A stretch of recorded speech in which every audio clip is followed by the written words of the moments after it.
Hadirin jamaah salat zuhur Masjid Al-Ikhlas di Tendias yang dirahmati Allah Subhanahu wa taala. Puji dan syukur kita panjatkan kepada Allah Subhanahu wa taala bahwa kita hingga saat ini masih diberikan nikmat iman, nikmat Islam, nikmat sehat walafiat, panjang umur sehingga kita bisa hadir kembali di masjid ini dalam rangka kita tabarruk ila Allah melalui salat zuhur berjamaah yang dilanjutkan dengan taklim. Mudah-mudahan kehadiran kita di masjid ini mendapatkan keberkahan dan keridhaan dari Allah Subhanahu wa taala, dan duduknya kita nanti, sujudnya kita di tempat ini merupakan asar kita yang kelak itu nanti menjadi saksi di hari akhirat nanti. Salawat dan salam juga tidak lupa semoga senantiasa Allah curahkan kepada junjungan kita Nabi besar Muhammad sallallahu alaihi wasallam beserta para keluarga dan para sahabatnya. Amin ya rabbal alamin. Hadirin jamaah yang berbahagia, yang saya di WA Pak Ustadz Budi kalau nggak salah hari Kamis ya, itu Pak Haji mohon perkenan untuk mengisi kajian karena jamaah udah kangen dengan suara Pak Haji Saleh katanya. Jadi rupanya saya pikir wah iya betul juga sih, karena ternyata saya sudah meninggalkan ya DKM ini atau Rohis Dijen Migas ini 10 tahun yang lalu. Jadi saya pensiun, SK-nya Oktober 2015, tapi mulai pensiunnya karena SK-nya belum turun, jadi masih masuk terus kan. Gitu. Jadi mulai di Desember 2015 saya sudah meninggalkan aktivitas di Dijen Migas. Dan alhamdulillah sekarang sudah tahun 2025, berarti tanpa terasa saya sudah menjalani pensiun selama 10 tahun. Alhamdulillah dalam kondisi sehat walafiat dan masih bisa dikatakan kalau kata teman-teman sih segar bugar katanya gitu. Apa sih rahasianya Pak Haji? Nah, rahasianya makanya saya apa temanya nih. Nah, akhirnya saya mengambil tema manusia dan legasinya. Dan ternyata begitu saya kasih info ke Pak Budi nge-share bahwa di pekan yang lalu temanya yang diangkat adalah mengenai usia 40, Pak. Berarti masih nyambung. Ya. Oleh karena itu, jamaah yang berbahagia, kalau di dalam peribahasa kita senang suka mendengar manusia mati meninggalkan gajah mati meninggalkan gading, macan mati meninggalkan belang, dan kalau manusia mati meninggalkan apa? Istri katanya, harta warisan. Ya, nah, itu salah satu. Tapi yang terpenting bagi kita adalah kita mati itu harus meninggalkan legasinya, itu adalah nama baik.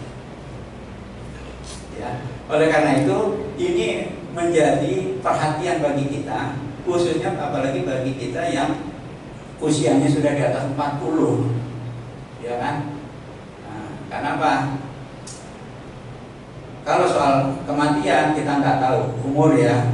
Kalau Allah berkehendak bisa jadi bapak-bapak dan jamaah atau jamaah yang duluan meninggal atau wafat daripada saya, atau sebaliknya saya belakangan bapak-bapak duluan jamaah. Nah, itu kan kita nggak tahu soal usia. Ya kan Pak ya, benar nggak Pak? Ya, nah oleh karena itu apa yang mesti kita siapkan, apalagi usia udah di atas 40. Rasulullah menyatakan dalam hadisnya yang artinya usia umatku itu antara 60 sampai dengan 70 tahun. Ya, dan hanya sedikit saja yang mampu melewatinya. Artinya apa? Jamaah sekalian, kita ini selaku umatnya Nabi Muhammad SAW sudah diprediksi oleh beliau itu paling banter 70, itu pun jumlahnya nggak banyak. Nah, maka itu ya jumlahnya nggak banyak tuh, ya. Nah, jadi dengan demikian apa? Maka kita harus memperhatikan mengenai usia yang diberikan oleh Allah kepada kita dan bagaimana kita nanti mempertanggungjawabkan usia kita ini. Oleh karena itu, nah, tema kita saya coba mengupasnya itu mengenai legasi atau asar. Nah, kita akan melihat dalilnya di surat apa? Kemudian apa definisi dari legasi atau athar itu? Kemudian aktivitas apa saja yang menghasilkan legasi atau asar? Kemudian siapa saja yang menghasilkan legasi atau asar? Kemudian ada ayat Quran yang berisi perintah untuk memperhatikan legasi atau asar seseorang, suatu kaum atau suatu bangsa. Dan contoh daripada legasi atau asar yang bisa kita lihat ya, dan itu memang Allah pertunjukan, dan yang ketujuhnya adalah kesimpulannya. Masyaallah muslimin rahimakumullah. Kalau kita baca di dalam surah Yasin, yaitu surah ke-36 ayat 12, inilah yang tentunya harus menjadi renungan bagi kita. Kira-kira kita ini masuk ke asar yang apakah yang dikehendaki Allah Subhanahu wa taala ataukah malah berlawanan. Allah berfirman, "Inna nahnu nuhyil mauta wa naktubu ma qaddamu wa atharuhum wa kullu syai'in ahsaynahu fi imamin mubin."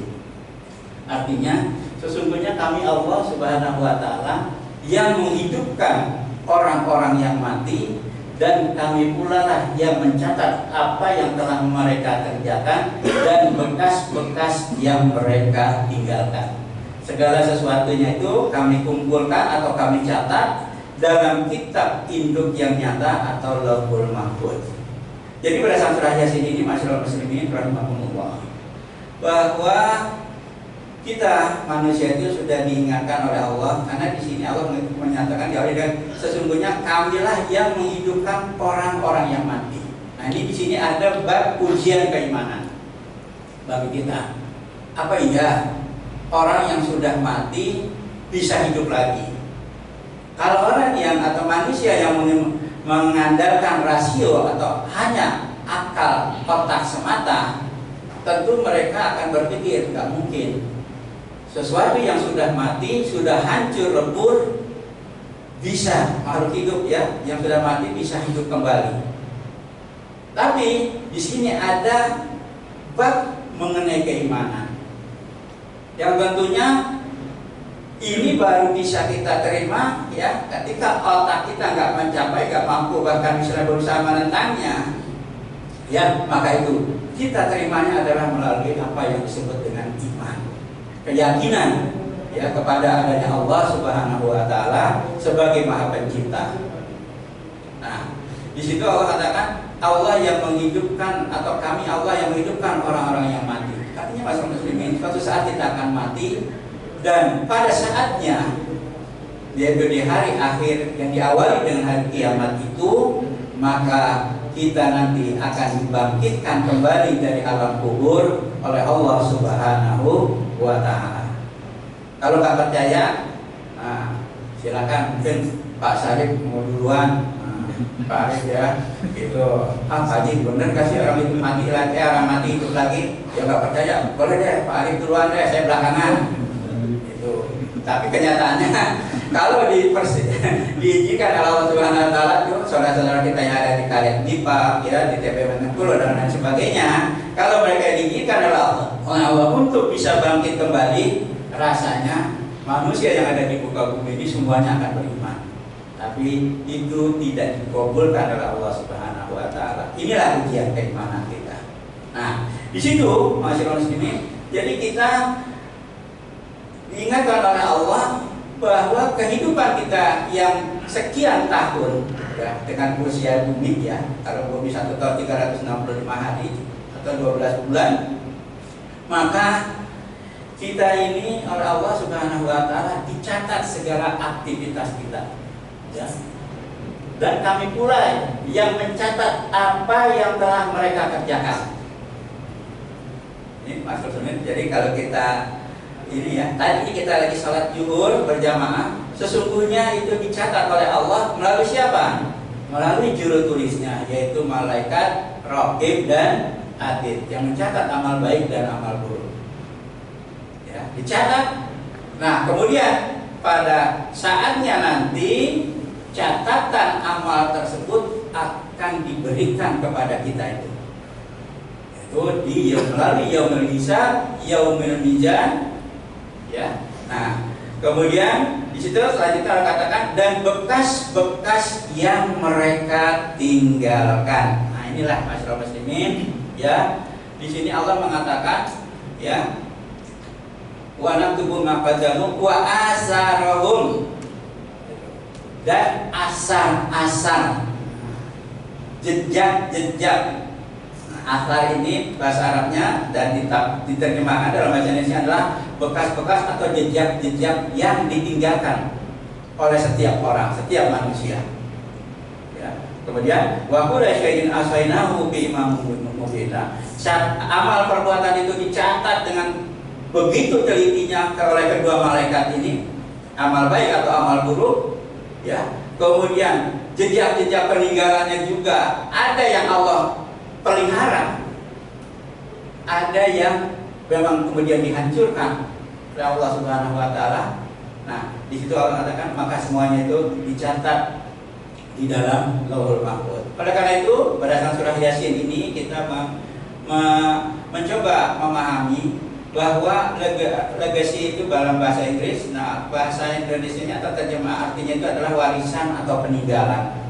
Nah, oleh karena itu nih Mas Dian, kita jangan berpikir nanti saya meninggalkan warisan ke istri harta yang banyak. Nah, jangan, apalagi ke anak itu. Apa yang warisan yang mesti kita jadikan legacy kita? Meninggalkan harta yang banyak belum tentu memberikan keberkahan. Ya. Nah, kemudian warisan atau peninggalan itu dalam bahasa Arabnya adalah asar, yang artinya bekas atau jejak peninggalan. Artinya secara umum bahwa legacy atau asar itu adalah segala sesuatu yang ditinggalkan untuk generasi berikutnya atau untuk keturunan berikutnya. Jadi kalau kita sebagai ayah, ya sebagai orang tua, maka kita suatu saat nanti akan meninggalkan legacy kita itu kepada anak kita, kepada cucu kita, kepada anak istri kita. Ya, nah itu adalah apa bentuknya? Dia bisa berupa nilai atau norma, kemudian berupa harta. Tapi biasanya kalau berupa harta ini banyak yang gagal ya, banyak ya gitu. Kemudian visi, gitu. Bagaimana jangkauan pemikiran ya yang sifatnya future, ya. Kemudian berupa juga sistem, ya. Kayak kita nih dulu kita punya DKM, mungkin waktu sebelum awal-awal berdiri sistemnya masih belum tertata rapi. Tapi yang terpenting dari generasi awal itu sudah membentuk. Nah, kemudian dia diperbaiki oleh generasi berikutnya. Nah, di mana asar tersebut atau legacy tersebut memberikan dampak positif bagi orang atau generasi yang mendapatkannya. Coba. Jadi harus jadi bahwa legacy atau asar seseorang itu baik atau indikatornya apa? Adalah memberikan dampak positif. Kalau tidak berdampak positif, nah, berarti dia legasinya kurang bagus atau tidak bagus, ya. Nah, sekarang apa sih aktivitas atau amal ibadah kita yang nanti bisa meninggalkan sebagai legacy? Nah, itu bisa ada amal perbuatan fisik nanti ya kita harta benda atau materi nanti dalam bentuknya kita punya harta, kita infakkan, kita sedekahkan, ya. Termasuk kita juga punya penghasilan, kita beri nafkah untuk anak istri kita, untuk kehidupan mereka sehari-hari. Nah, itu juga termasuk di dalamnya. Ya. Kemudian berupa bangunan, kemudian berupa pengelolaan sumber daya alam. Allah menciptakan gunung, menciptakan hutan, menciptakan sungai, lautan dan sebagainya itu semua itu adalah untuk kemaslahatan umat manusia. Nah, kita lah sebagai manusia itu yang punya kewajiban untuk mengelolanya dengan sebaik-baiknya. Kemudian berupa yang non fisik itu bisa berupa ilmu pengetahuan dan teknologi, nilai atau norma, visi dan sistem. Nah, lanjut kita melihat ya Bapak dan jamaah sekalian di surat At-Taubah ayat 105. Allah Subhanahu wa taala berfirman, "Wa qul iqbalu fasayarallahu amalukum wa rasuluhu wal mu'minun wa sataraduna ila alimil ghaibi wasyahadah fayunabbi'ukum bima kuntum ta'malun." Artinya, katakanlah wahai Muhammad, bekerjalah kamu atau bekerjalah kalian, maka Allah, Rasulnya dan orang-orang mukmin akan melihat pekerjaanmu. Nah, jadi Bapak sekalian, oke. Ya, kita ini jangan merasa kita kerja ngapain sih, semangat, ngapain sih kerja baik-baik, yaitu kerja secara baik dan tanggung jawab. Nggak bisa begitu jamaah sekalian.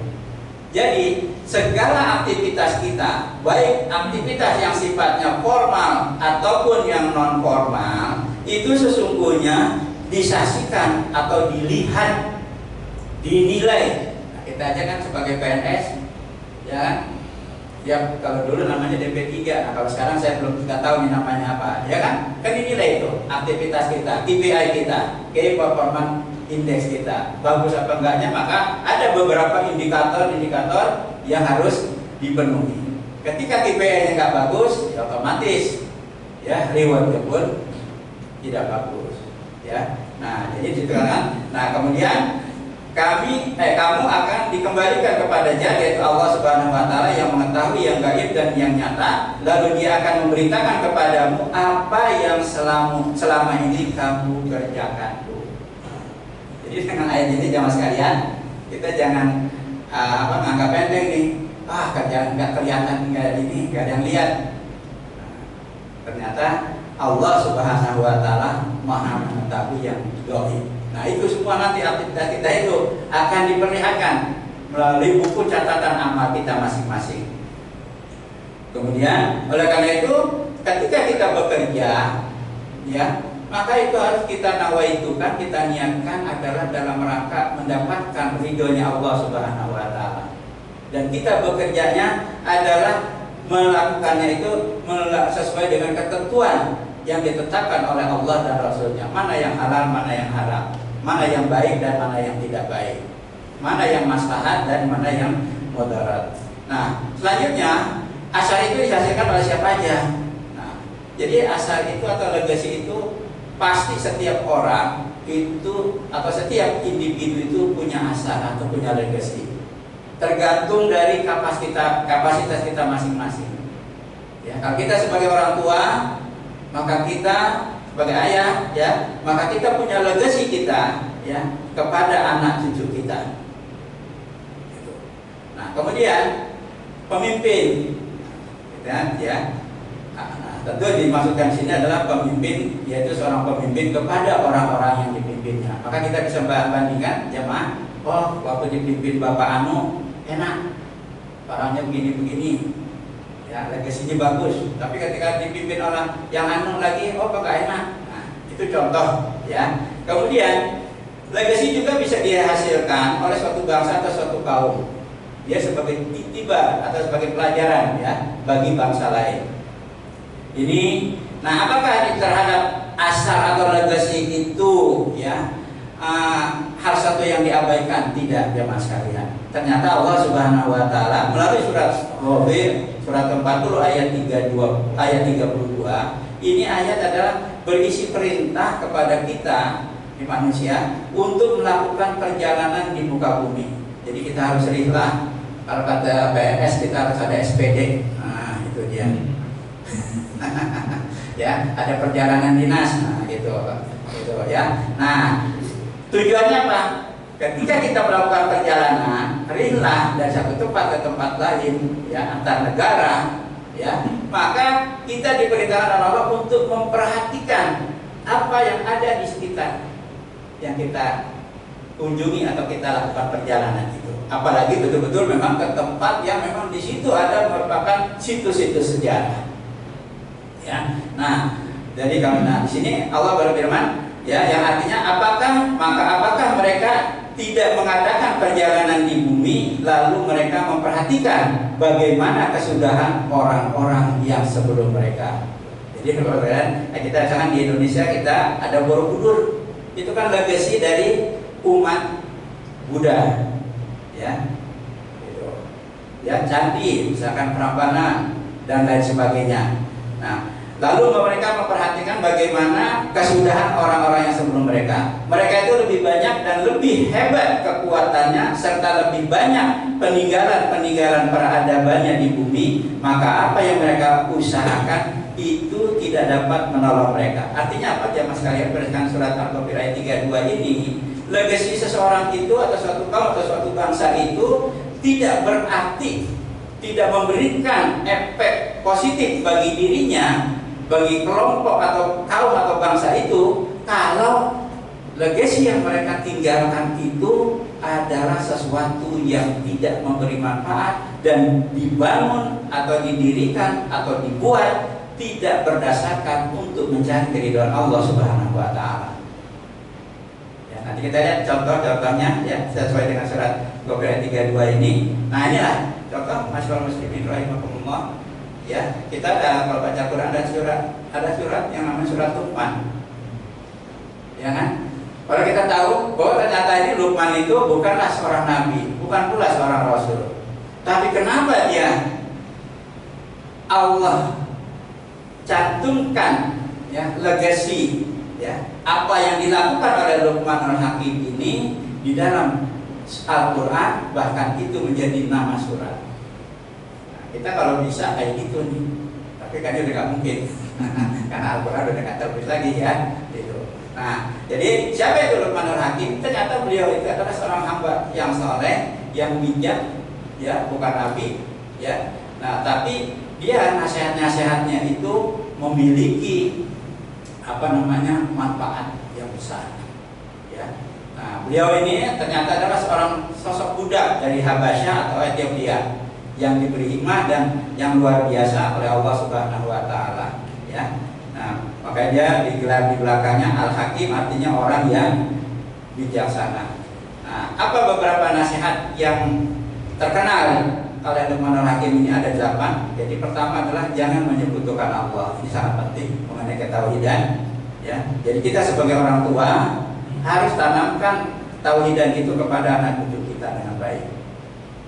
Kemudian berbuat baik kepada kedua orang tua. Kita diajarkan ya tidak boleh mengabaikan kedua orang tua kita, baik yang masih hidup maupun yang sudah meninggal dunia. Kita bisa seperti ini karena adanya kedua orang tua kita, karena adanya kakek dan nenek kita, dan seterusnya ke atas ya. Kemudian kita harus sadar bahwa manusia itu berada dalam pengawasan Allah ya. Kemudian mendirikan sholat, kemudian berbuat kebaikan dan menjauhi kemungkaran, serta sabar dalam menghadapi cobaan dan ujian, dan jangan berlaku sombong.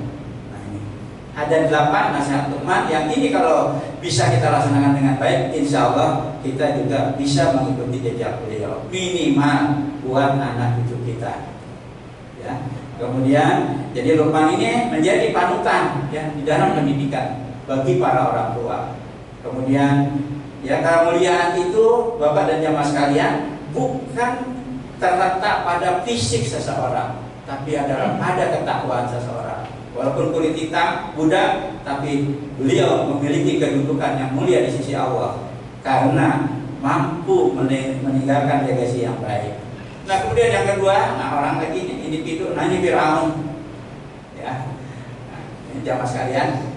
Jadi kita melihat bahwa Fir'aun ini adalah raja Mesir yang zalim, yang bahkan karena kesombongannya sampai mengaku dirinya sebagai Tuhan.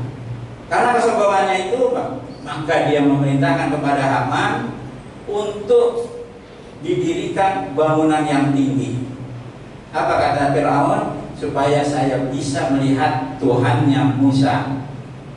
Jadi Fir'aun membangun piramida ya, bangunan tinggi itu dasarnya karena kesombongan ya, seperti itu ya. Nah, ini contoh lagi peninggalan dari masa Fir'aun ini di Mesir kuno ini sepi. Kemudian ada makam para raja Fir'aun. Mungkin bagi rekan-rekan ini yang suka atau pernah rihlah ke Mesir ya, melihat peninggalan ini, dan adalah beberapa contoh ya dari peninggalan di masa atau di raja-raja Fir'aun di Mesir.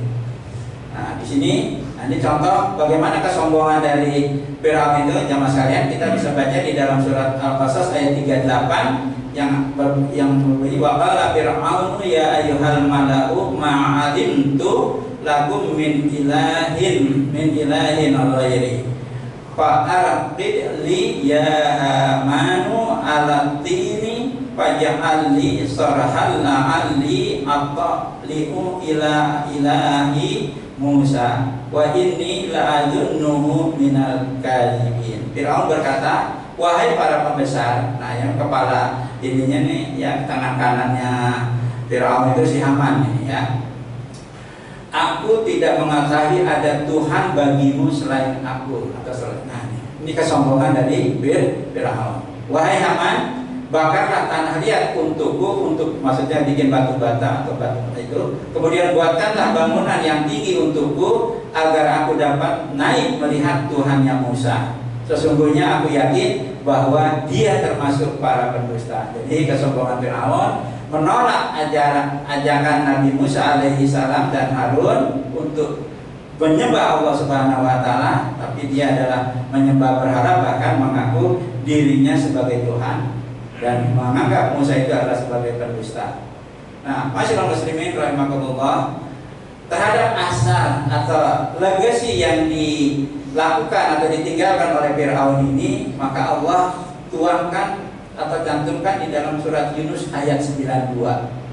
Ini buat pelajaran bagi generasi yang akan datang. Dan itu betul ya, setelah ribuan tahun.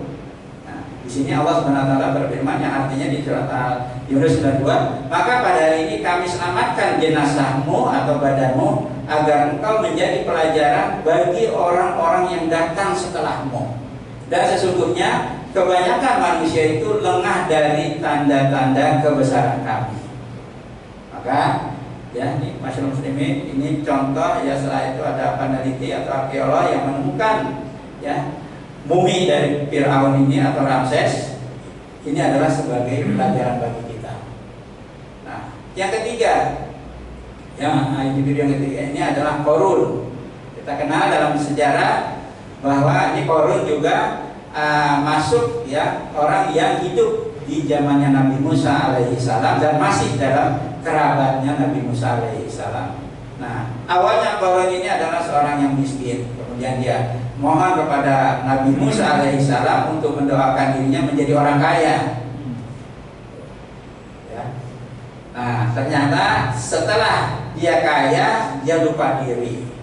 Dia menyombongkan dirinya bahwa harta yang dia miliki itu bukan dari Allah Subhanahu wa taala, tapi hasil jerih payah dirinya pribadi.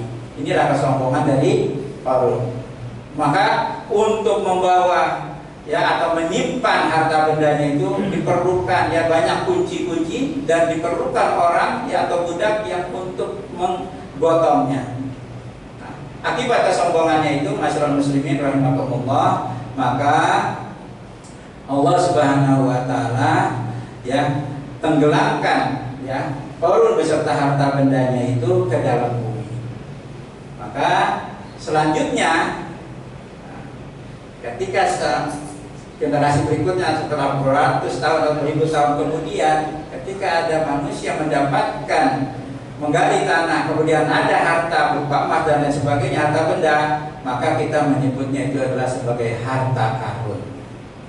Kira-kira masyarakat muslimin ada nggak di keluarga atau orang muslim kita yang menamakan anaknya Qarun? Saya belum pernah nemu sih ya. Karena ini contoh yang nggak bagus ya. Nah, kemudian ini si Haman, ini masyarakat muslimin rahimahullah, ini penasehat ini ya. Haman ini penasehat Firaun ya, kepercayaannya, terus melaksanakan pembangunan, pokoknya pegang proyek si Haman ini. Nah, ya, jadi direktur infrastruktur. Nah, ini. Ya, itu. Nah, ini si Haman, tapi ini Haman nih orang yang licik, penjilat ya, angkuh, dan dia juga memusuhi Nabi Musa alaihissalam dan tidak mau mengikuti ajarannya. Nah, di sini di Allah berfirman di dalam surat Al-Mu'min ayat 36, dan Firaun berkata, wahai Haman, buatkanlah untukku sebuah bangunan yang tinggi agar aku sampai ke pintu-pintu, maksudnya ke pintu-pintu langit di mana dia bisa melihat surga. Kemudian ya, yang apa ketiga tadi ya, ini mengenai peran daripada Haman. Nah, kemudian legasi berikutnya juga bisa ditinggalkan oleh suatu kaum atau suatu bangsa. Nah, Nah, contoh yang paling ini memang Al-Quran sudah menyebutkannya adalah kaum Ad dan kaum Samud. Kaum Ad ini adalah umatnya Nabi Hud alaihi salam. Ini lokasinya menurut para sejarawan adalah lokasinya di Hadramaut atau Yaman, Oman, dan juga ada di UAE. Nah, legasi yang terkenal di dalam peninggalan kaum Ad ini adalah kota Iram. Ya, kita biasa baca itu di dalam surat Al-Fajr ya. Iram Azadil Iman. Surat Al-Fajr ayat 6, 7 sampai 8 Allah berfirman, "Alam tara kaifa fa'ala rabbuka bi'ad Iram Azadil Iman allati lam yufra misluha fil bilad." Apakah kamu tidak memperhatikan bagaimana Tuhanmu berbuat terhadap kaum Ad? Siapa itu kaum Ad? Yaitu penduduk Iram yang mempunyai bangunan-bangunan yang tinggi. Nanti ya, salah satunya katanya yang ke Yordan, ke Petra ya. Itu siapa yang sudah pernah ke sana? Contohnya itu. Terus yang belum pernah dibangun suatu kota seperti itu di negeri-negeri lain. Bayangkan jamaah sekalian, jadi gunung atau bukit batu itu bisa dipahat dan bisa menjadi istana, ya, makam dan lain sebagainya. Tapi oleh kaum Ad ini semuanya itu dibangun bukan untuk ibadah kepada Allah, tapi adalah untuk menyekutukan Allah Subhanahu wa taala. Ya. Nah, di surat Al-A'raf ayat 69 ya, ini juga kita bisa baca ya. Nah, jadi setelah kaum Ad dihancurkan oleh Allah Subhanahu wa taala, tapi ada beberapa peninggalannya atau legasinya yang Allah selamatkan atau tidak dihancurkan. Itu adalah sebagai pelajaran bagi umat berikutnya atau bangsa generasi berikutnya. Nah, yang berikutnya adalah setelah kaum Ad ini dilanjutkan oleh kaum Samud. Ini juga kalau di dalam sejarah atau di dalam literatur dikatakan bahwa antara kaum Ad dan kaum Samud ini adalah bangsa yang memiliki tubuh besar, mungkin ukuran raksasa ya kalau lihat ini ya, dan umur mereka itu ratusan tahun. Nah, umat kaum Samud juga yang merupakan umatnya Nabi Saleh alaihi salam ini juga dihancurkan oleh Allah Subhanahu wa taala akibat kesombongan mereka. Disambar petir, angin ya, ataupun gempa bumi. Nah, ini kita bisa baca ya ayat-ayat Al-Quran mengenai kaum Ad dan kaum Samud di Al-A'raf ayat 74 sampai dengan 76, kemudian sampai 78, juga di dalam Fusilat ya ayat 13. Nah, maka jika mereka berbalik, maka katakanlah, aku telah memperingatkan kamu dengan petir seperti petir yang menimpa kaum Ad dan Samud. Ya. Mereka yang begitu congkaknya, merasa dirinya besar, merasa dirinya kuat, tapi di hadapan Allah Subhanahu wa taala mereka itu adalah sangatlah kecil. Nah, selanjutnya masyarakat muslimin rahimahumullah. Sekarang kita melihat bagaimana terhadap apa yang dilegasikan oleh Nabi kita Nabi Muhammad SAW. Apakah beliau meninggalkan warisan harta atau kekuasaan atau jabatan? Ternyata Rasulullah SAW itu tidak mewariskan harta benda. Legasi beliau adalah legasi ya yang bersifat adalah norma, nilai-nilai, dan legasi beliau yang hingga akhir kiamat sampai dengan kiamat itu ya adalah berupa Al-Quran dan hadis. Nah, jadi kalau kita membaca Al-Quran, kita mempelajari atau membaca hadis-hadis Nabi dan melaksanakannya, berarti kita itu sudah mengamalkan yang mendapatkan warisan yang baik dari Rasulullah SAW karena memberikan manfaat bagi kehidupan kita, tidak hanya di dunia tapi juga kehidupan di akhirat. Kemudian apakah setelah Rasulullah dan para Rasidin tiada, apakah umat Islam tidak meninggalkan legasi yang bagus? Nah, ternyata jamaah sekalian, berdasarkan catatan sejarah, banyak cendekiawan muslim kita yang meninggalkan legasi di bidang ilmu pengetahuan dan teknologi. Ya, di bidang farmasi atau kedokteran kita mengenal yang namanya Ibnu Sina, kalau dunia barat menyebutnya dengan Avicenna. Ya, Ibnu Sina ini dikenal sebagai bapak kedokteran modern. Kemudian ya Ar-Razi atau ini disebut dengan Razis, merupakan dokter ahli kimia dan penemu penggunaan alkohol untuk antiseptik.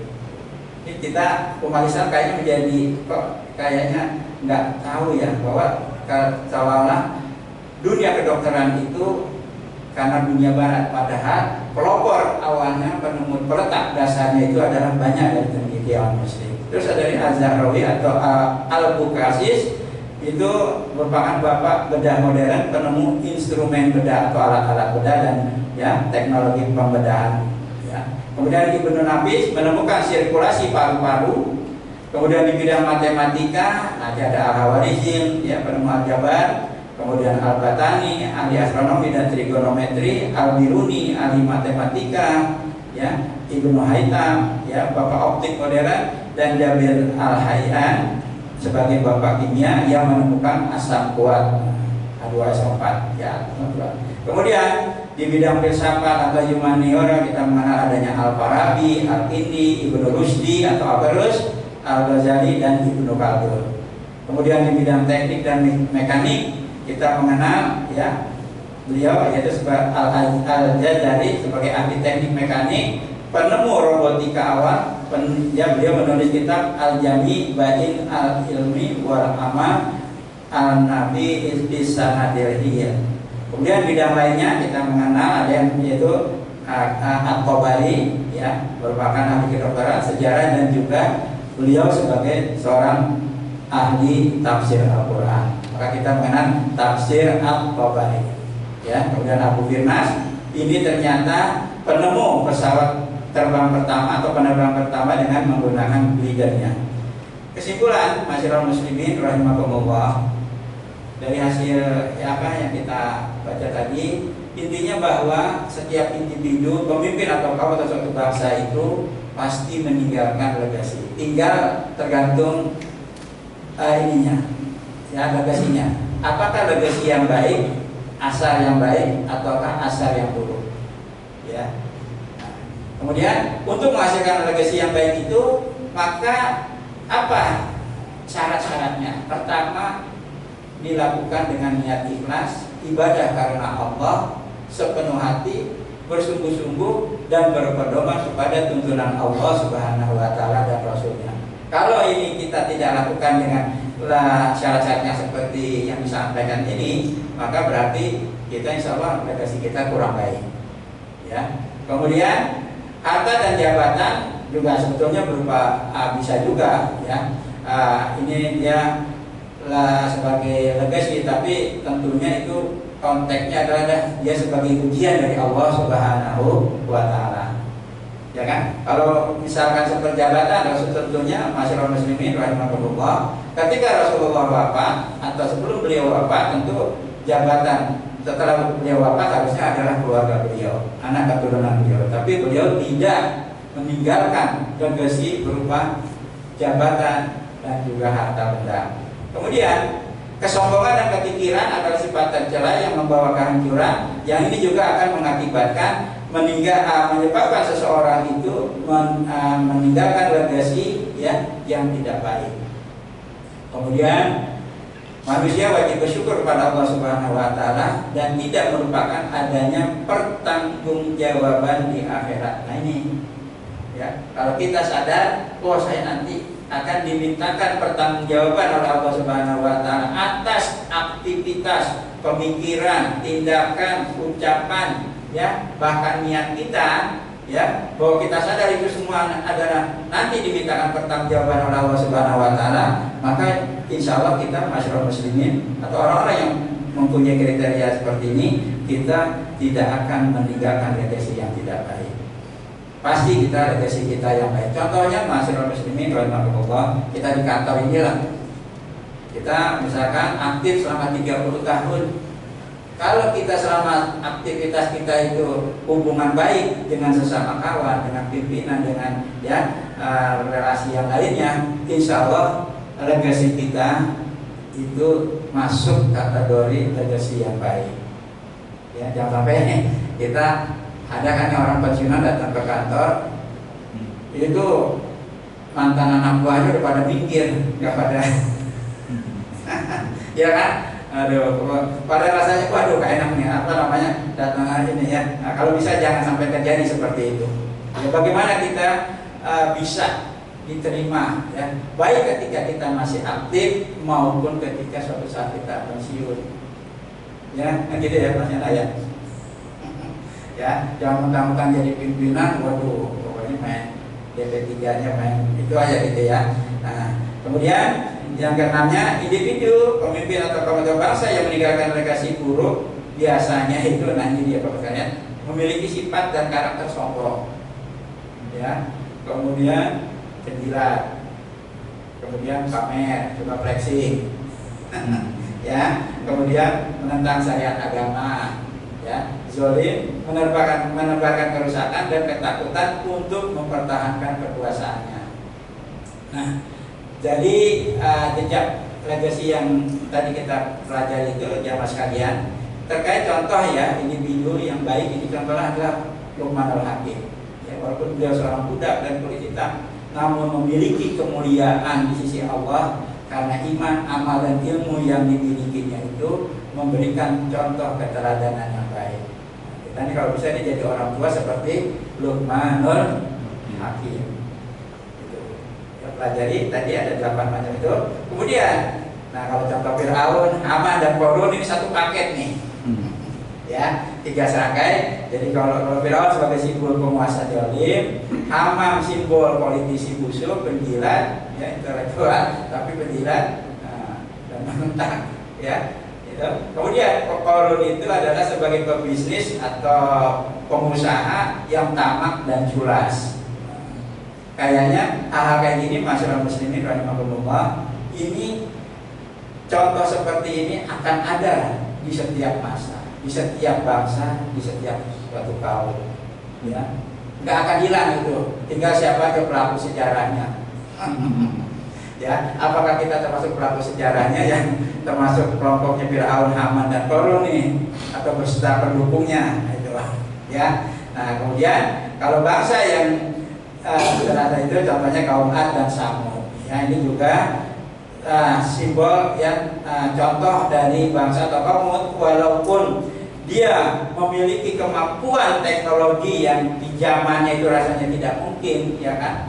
Nah, tapi dia mampu, tapi semuanya itu dilakukan karena kesombongan dan menyekutukan Allah, maka akhirnya ya mereka diajak oleh Allah dengan wafatkan atau dimatikan dengan bencana, ya, dengan disambar petir, ya, gempa bumi dan lain sebagainya.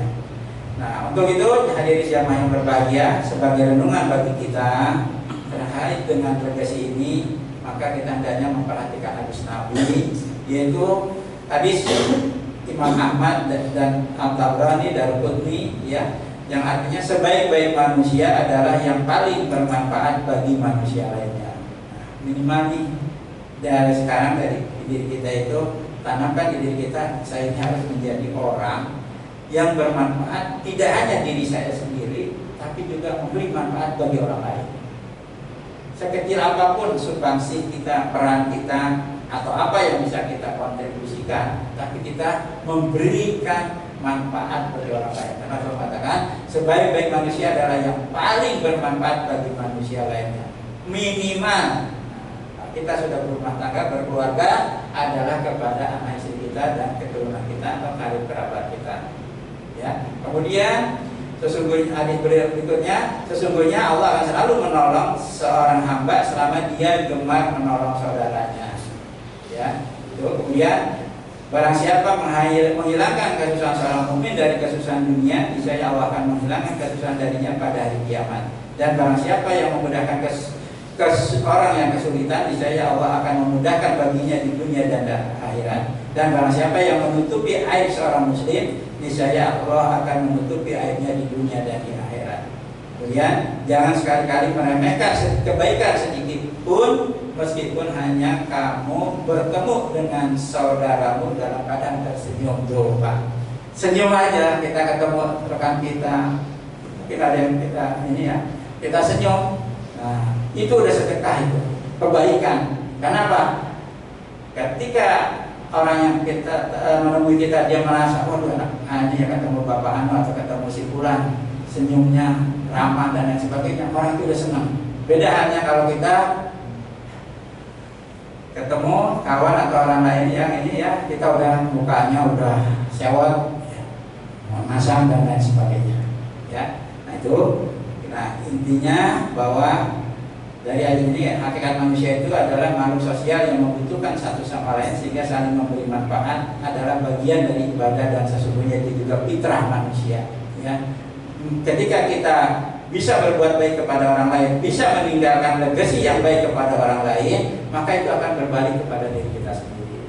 Ya, contohnya di bidang ilmu pengetahuan, seorang guru, ya, dia legasinya itu bisa dikatakan amal jariah yang tidak akan terputus. Maka profesi paling enak itu guru. Ya, jadi muridnya tadi kita ini kan tadinya nggak bisa baca, nggak bisa dan sebagainya, berkat guru atau dosen kita bisa jadi orang, ya, bisa bermain.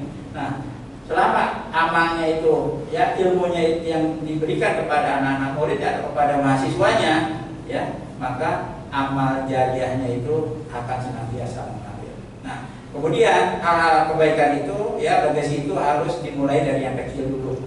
Ya, jangan yang gede-gede lah. Mau kita mau bikin jalan tol nggak bisa.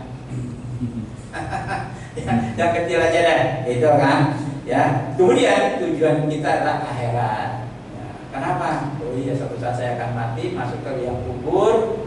Nah, di kubur pun ada surga kubur dan neraka kubur. Nah, tergantung kita mau milih yang mana. Nah, oleh karena itu, kalau kita tujuannya akhirat, maka adalah yang kita bicara untuk mendapatkan ridho Allah dan meraih surganya Allah Subhanahu Wa Taala. Saya kira itu jamaah sekalian hal yang bisa saya sampaikan. Mohon maaf apabila ada yang kurang berkenan, dan insya Allah ini menjadi pengingat bagi kita bahwa kita harus punya niat, punya kemampuan, ya, untuk saya harus meninggalkan legasi asal yang baik. Itu yang harus kita tanamkan.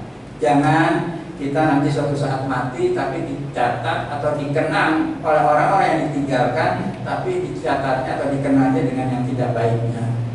Itu jangan sampai yang macam ayah gitu, dikenang, ya, jangan orang lain sama anak istri dah, nah gitu. Begitu, ya, kalau anak istri aja sampai nggak suka bapaknya meninggal, terus tapi istilahnya nggak, ini kan waduh itu udah kebangetan.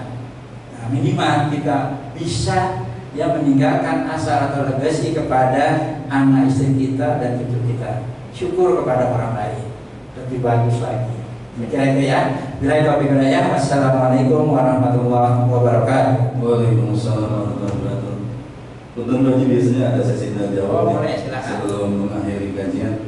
Baik, Bapak Ibu jemaah sekalian, setelah kita menyimak kajian hari ini tentang manusia dan legasinya, silakan pada Bapak Ibu yang mau menambahkan atau bertanya, kami persilakan. Ya, silakan yang mau bertanya apa yang tadi, ya, atau mengkoreksi boleh juga. Jadi saya salah, ya.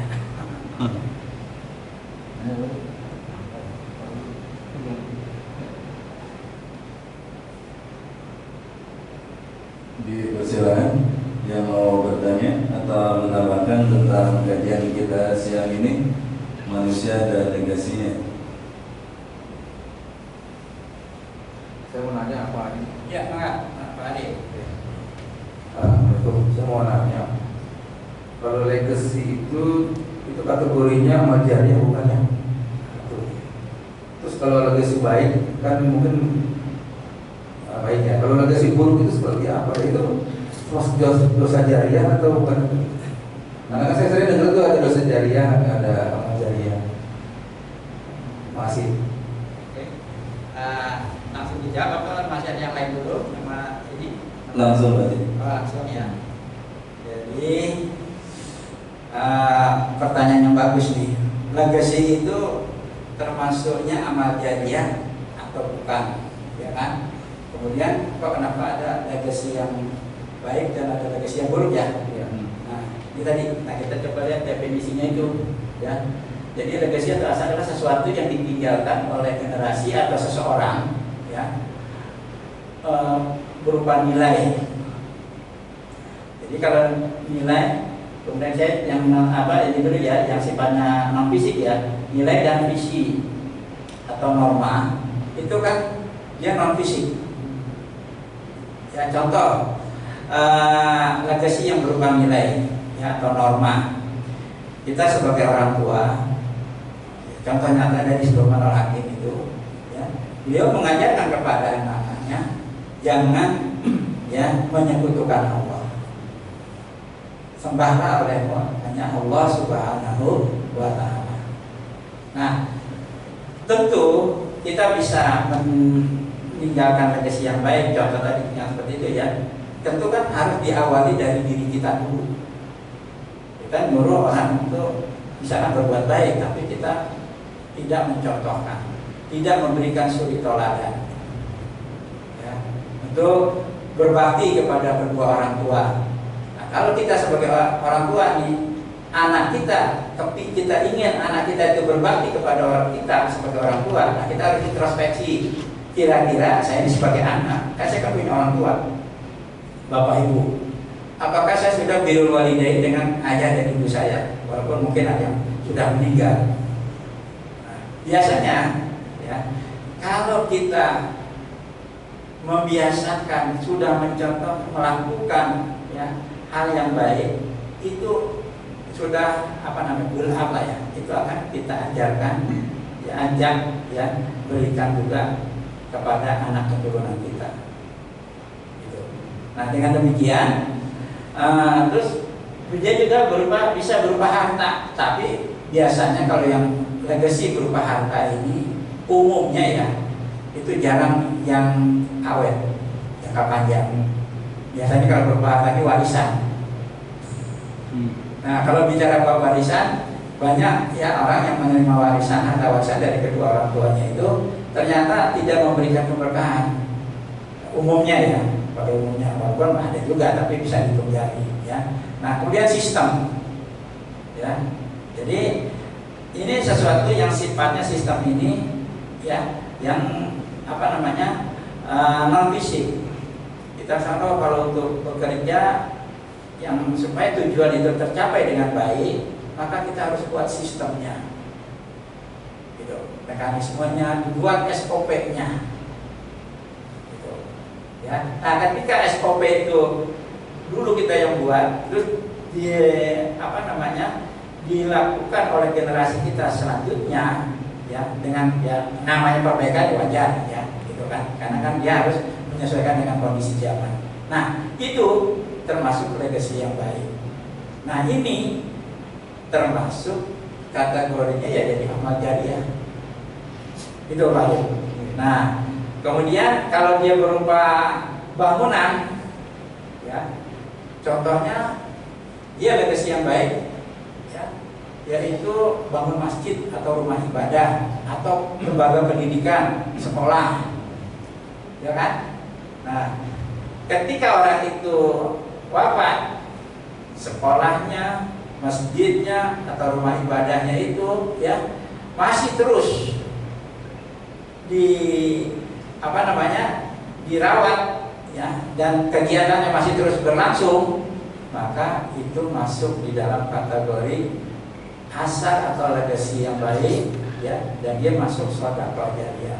Tapi sebaliknya, bangun infrastruktur, gedung, boleh ngutang, ya kan? Kita nih, karena kepengen punya gedung kantor, gedung lah misalkan, atau rumah misalkan, padahal kemampuan kita terbatas, gitu. Tapi nggak tahu diri kita, gue pengen rumah gedung, ya rumah gedung, atau tanah yang luas, tapi boleh ngutang. Memang tercapai bangunannya, tapi ternyata nggak mampu bayar hutangnya. Akhirnya apa tuh? Anak keturunannya nggak mampu meneruskan. Akhirnya aset itu ditarik oleh kreditur, oleh bank, ya kan? Nah, jadi kalau konteksnya yang asal atau legacy itu ada yang bersifat fisik dan bersifat non fisik. Gitu. Bisa diterima, Pak Arif? Ya. Nah, bagusnya kita fisik juga bisa, non fisik juga bisa. Contohnya apa? Ketika ada pembangunan masjid, kita diminta oleh panitia untuk kontribusi. Idealnya kalau kita punya kemampuan, satu masjid itu duitnya dari saya aja. Idealnya, kalau bisa, ya kan? Kenapa? Kita ada hadis Nabi, siapa yang membangun rumah Allah atau masjid, maka Allah akan bangunkan bagi dirinya rumah di surga. Kan hadis itu. Kalau bisa, kayak kita ambil contoh, kayak kita ini adalah Pak pengusaha kita, Pak Yusuf Hamka ya kan, pengusaha jalan tol, tapi beliau itu kan banyak membangun masjid-masjid walaupun bangunannya agak unik gitu kan, ada arsitektur Tiongkoknya, nggak apa-apa. Tapi kan nawaitunya itu rumah ibadah. Kalau soal ornamen itu tidak menjadi masalah kalau ornamen. Ya, kalau kita cuma di jalan tol itu kan ya yang dibangun Pak Yusuf Angga itu kan, itu. Terus nasihat apa Bapak Nun ya, itu beliau. Nah ini kalau kita perhatikan jamaah sekalian kayak Pak Yusuf Angga itu kan awalnya beliau kan non Muslim kan, tapi begitu beliau menjadi seorang Muslim, beliau dan membaktikan ya segala potensi yang ada di dalam dirinya itu untuk kemaslahatan, ya, untuk kebaikan Islam dan umat Islam. Itu contoh, ya. Jadi Pak Arif nggak usah khawatir, wah nih kalau kasih saya Pak nilainya kecil, nggak masalah. Karena kemampuan kita kembali semua itu tergantung dari kapasitas kita masing-masing. Yang terpenting legasi kita itu kita tanamkan ya dalam diri kita harus yang baik. Ya, minimal buat keluarga. Syukur ditambah lagi lingkungan yang lebih besar, lingkungan kantor. Ya, dengan kita bertutur kata yang baik, santun dan sebagainya, itu kan mempengaruhi penerimaan dari orang-orang di sekitar kita. Ya, perilaku kita, ucapan, perbuatan, atau tindakan. Kira itu baik.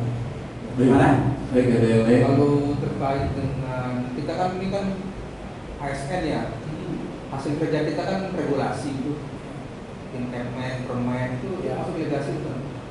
Nah, regulasi itu termasuk sistem. Ya, karena di asal itu kan regulasi itu kan artinya kan sistem. Ya, ini kan kalau sesuatu tidak ada dibuat peraturannya atau SOP-nya atau sistemnya, itu kan kacau. Ya, bahwa hasil dari regulasi itu belum memberikan manfaat yang optimal, ini kan masalah hasil. Kan di sini Allah katakan, wa qul malu, bekerjalah engkau kalian. Ya. Maka Allah beserta Rasulnya dan orang-orang mukmin akan melihat pekerjaanmu. Jadi kalau soal hasil itu adalah itu urusannya Gusti Allah, gitu, ya. Tapi yang terpenting bahwa di dalam pembuatan regulasi itu diniatkan untuk kemaslahatan. Ya. Memang kalau bicara kepuasan, siapa yang bisa? Ya, kalau kita manusia memuaskan banyak orang, tentu si A merasa puas, tapi si B belum tentu. Si C juga dan lain sebagainya, itu relatif. Tapi yang terpenting tingkat manfaatnya masih jauh lebih besar. Itu yang penting, indikatornya itu aja. Ketika itu nggak diatur, gimana tuh Pak Arif? Ya kan, tingkat perusahaannya, waduh, ya gitu. Bahwa hasilnya, ya inilah kemampuan kita. Gitu. Nah, kalau kita sebagai pemimpin punya kewenangan yang kuat, yang besar, nah itu apalagi kita di Indonesia ini kan pemimpin yang paling ini kan adalah presiden. Kan satu sama itu kan. Kalau seorang presiden itu tinggal tanda tangan ini aja, maka tergantung. Ya, itu. Jadi Pak Arif gak usah khawatir nih gimana nih peraturan-peraturan yang udah kita bahas nih, termasuk yang saya dulu bahas misalkan gitu kan. Nah itu kan kalau disesuaikan dengan kondisi zaman. Kan kita membuat itu tujuannya apa? Regulasi itu kemaslahatan. Bahwa di balik regulasi itu ternyata ada orang atau kelompok yang ngambil celah. Kita kan juga tentang kendali kita terbatas, ya kan? Ya. Jadi namanya peraturan manusia ya pastilah ya ada celah yang bisa dipermainkan ya, atau disalahgunakan oleh orang-orang yang tidak bertanggung jawab. Tapi yang terpenting nawaitunya kita bikin aturan ini atau pimpinan kita ini bikin aturan ini adalah untuk kemaslahatan dalam mengatur harga. Misalkan, kenapa mesti diatur? Karena nanti kalau barang subsidi kalau nggak diatur, ya siapa penerimanya, berapa harganya, sebagainya, itu nanti kan repot. Gitu. Tapi kalau harga yang non subsidi ya pengaturannya tidak terlalu rigid. Kalau rigid kita juga yang puyeng. Makanya kalau bikin peraturan jangan yang susah-susah. Ya, yang mudah pengawasan. Gitu Pak. Ya, jadi regulasi itu termasuk sistem. Ya. Nah, jangan. Coba kalau ada peraturan dari generasi pemimpin sebelumnya, generasi sebelumnya, kita gimana mau bikin? Ya kan? Dan jadi yang bagus diambil, yang tidak bagus sudah kita ganti yang baru. Seperti itu. Oke? Ya. Baik, dari yang lain yang mungkin mau bertanya. Baik, terakhir Pak Haji, untuk mengakhiri kajian kita ini, manusia dan legasinya, legasi Indonesia itu mungkin tidak sebatas meninggalkan harta, jabatan, kekuasaan, tapi yang penting adalah nilai moral dan keteladanan yang diturunkan sahabat keluarganya atau teman-temannya. Ya. Yang jadi pertanyaan adalah bagaimana mempertahankan legasi kita sebagai mungkin orang tua, nama baik kita sama anak-anak kita. Karena kan nggak semuanya anak itu mengikuti jejak orang tuanya. Walaupun memang ada bahasa buah takkan jauh jatuh dari pohonnya, tapi nggak semua itu anak-anak yang kita didik itu mengikuti apa yang kita inginkan itu. Ini mempertahankan legasi nama baik keluarga di tengah-tengah keluarga itu bagaimana ya Pak? Untuk sekali pertanyaan yang ini ya, itu pasti akan kita hadapi atau setiap orang hadapi, orang tua ya, apalagi dengan kondisi perubahan zaman ya.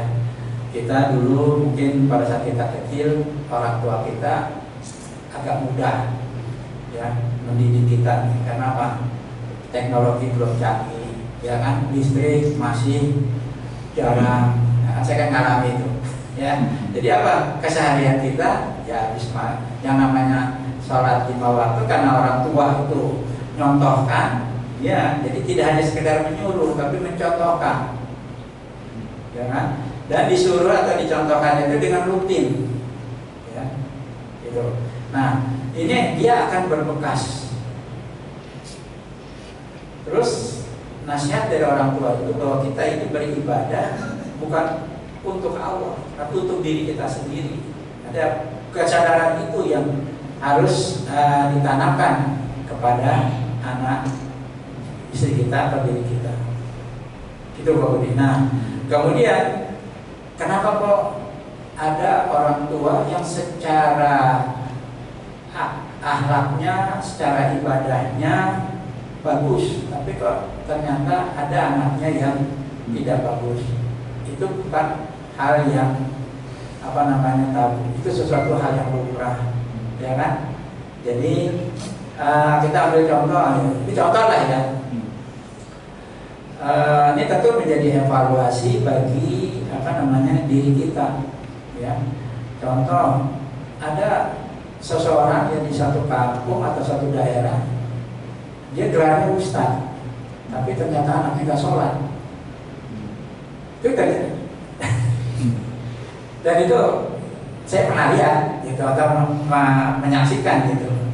Gimana sih anak ustaz tapi kok, atau jangankan ini, ada anak dai yang anaknya jadi artis, ya kan?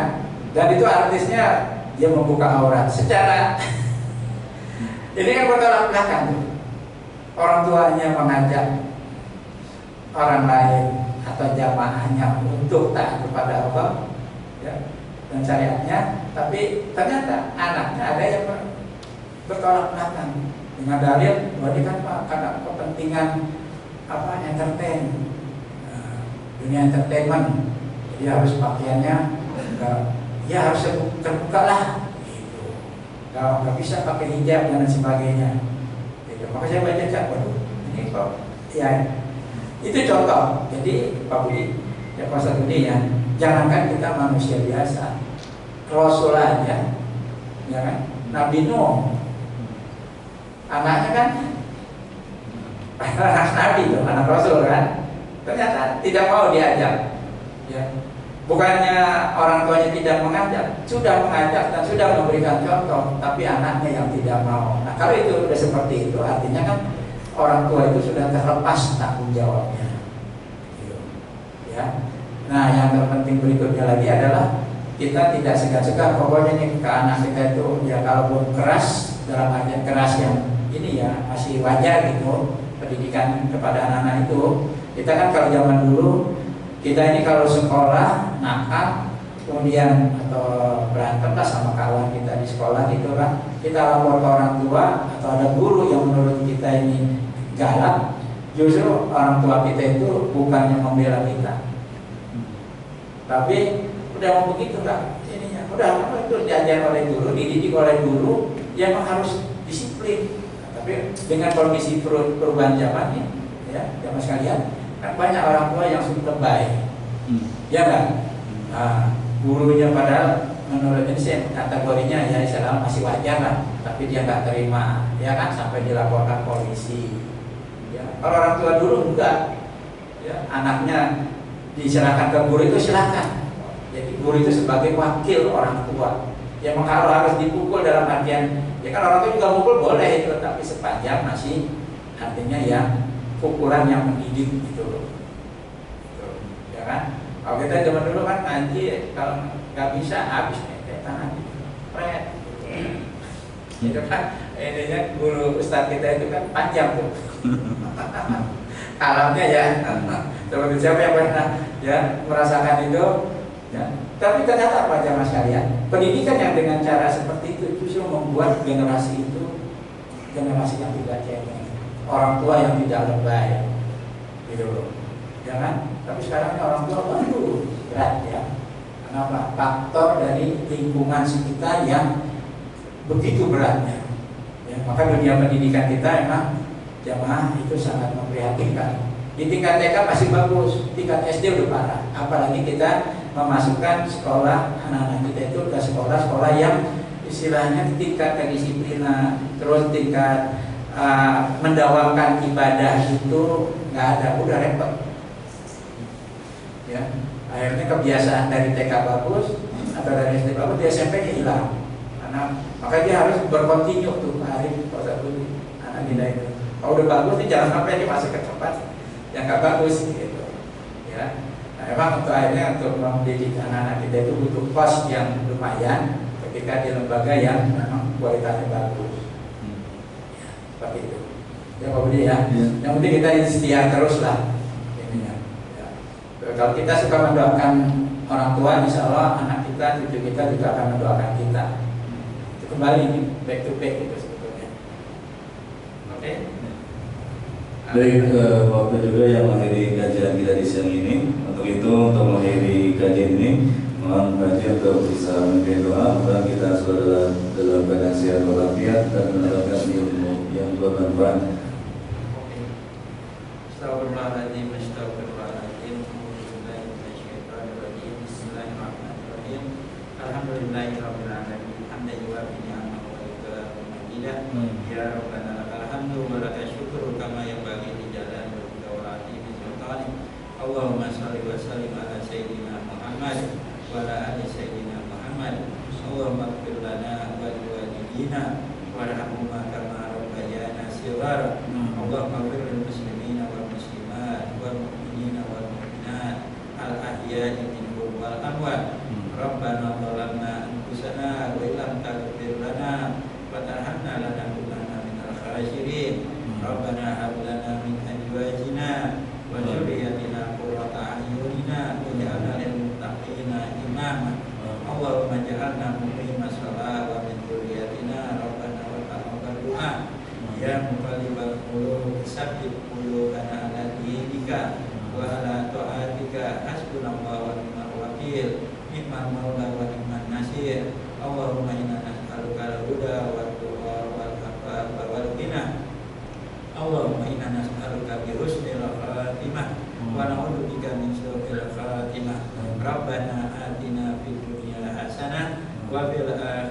hasanah wa qina adzabannar wa adkhilna jannata ma'al abrar ya aziz ya ghaffar ya rabbal alamin amin ya rabbal alamin. Maaf ya, kurang ada budaya.